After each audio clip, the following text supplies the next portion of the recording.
Hello people, today I will give you a few tips, fly tying tips. This is a few tips, or it's 10 tips from me that is actually helping me a lot in my fly tying. So yeah, let's start with the tips. For me, or for everyone, I think you're using a lot of dubbing. This is just some ice dubbing, and this is how it makes it easier and fast. Of course, this is the tips, so this is makes my fly tying easier. I do this, I cut, depending of the size of the dubbing fibers, I cut one of the sides like this, and then to get the dubbing out you can just push it, and then you can just take out the amount of dubbing that you want. So this I really like, and then of course you can just use your dubbing needle or something else to place it in the bag again. So that is tip number 1. Tip number 2, it's kind of similar to tip number 1, because of course you can have it like this, and you can use a dubbing needle or something just to pull out the fibers you want like this. But sometimes you want quite many or less. So to make it easier, I'm doing kind of the same as I did with the dubbing. I take a scissor and I just cut one of the sides like this. And then you will have the flash, of course, inside like this. But then you can just open it, take how many strands you need, and then it will be kind of in this bag all the time, or else it will look just like terrible after a while. So tip number 2, this is a really good one. Tip number 3, I use 2 of these clips. You can also just find some clips that you like. I like the Magic Tool from Marc Peterson, but also the Swiss multi-clamp, or what to call it. I don't remember the exact name, but this is really good. This is when I am tying with sonkers. I always use 2 clips, because when you have your sonker strip like this, of course you can use 1 clip and do like this. It's always like not getting proper form and stuff like that, so it looks like this. So instead I use 1 clip and put it in like this, and then you can pull it, because it will stop at one point, as you can see here. And then I use the other one to just go over and pick it up and then pull it, and then you can release this. And then it makes it so much easier just to cut by the leather, and you have the sonker material. This is like for doing the sonker heads and stuff like that, or if you're gonna make it in a dubbing loop and just make the body or something. It goes really fast, and you will have this straight line, easy to put in a dubbing loop.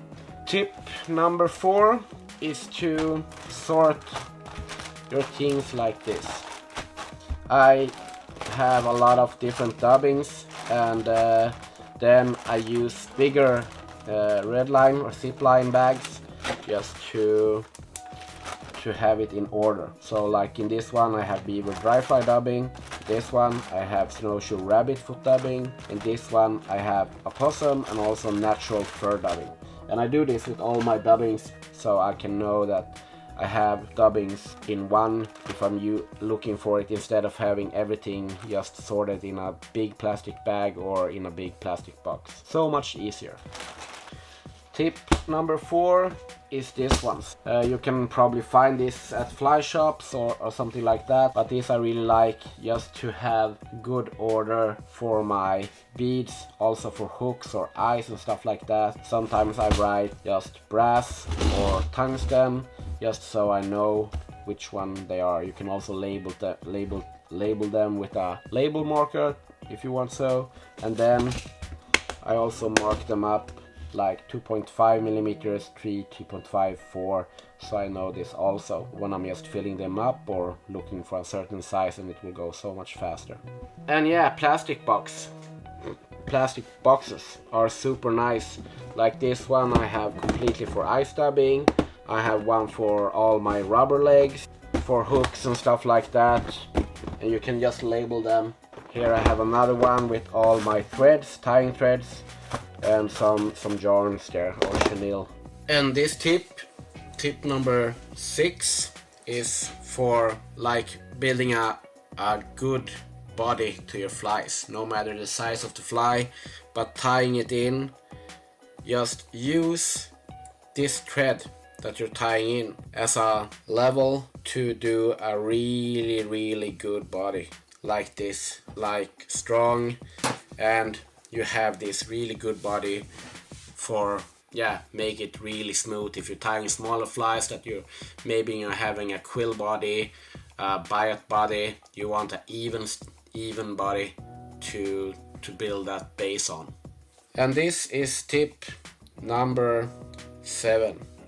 When you're using or tying in tails, now you have a good body there. You tie in the tail. This is 3 tail fibers.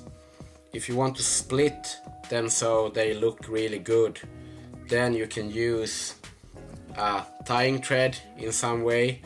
First, I use a dubbing needle just so I can work with them.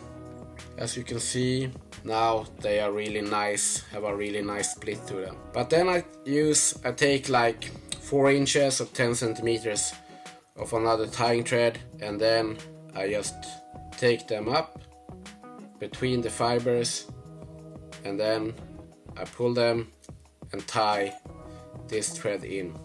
And then you know for sure that tail will always be split like this. And now if you're making a lot of biot bodies, this is a really good tip, because you want to have a really durable fly. That's really important when you're tying flies, especially if they are kind of looking good and stuff like that. Especially with biots. If you're using quills, that you use maybe a UV resin, but when you're tying with quills or maybe pheasant tail fibers just to do pheasant tail flies, if you don't like use a wire or something, use, like you saw that I'm using a Zap-A-Gap or a super glue, because that will make the flies so much more durable, especially if you're tying these biot bodies. So this fly will of course have much better durability than if you don't do it. And now I will tie in, this is a power thread. You can also, if you're using power threads or nano-silk threads, this is how you will cut the fibers of this tying thread if you're using nano-silk or power thread, because they have a polymer in them, so it makes them so strong. So instead of cutting them like this, especially maybe in the first or the last end of the blade, that will ruin the scissor after a couple of 10-15 flies. Let's say you have finished a fly like this with your whip finisher. This is how you end it. You are not cutting it with the scissor, you're just like a blade that you just do like that. So you will just like knife it off or cut it like that, not cut it with the blade, just let it go off with the scissor, like this. So you just sort of cut it in that way.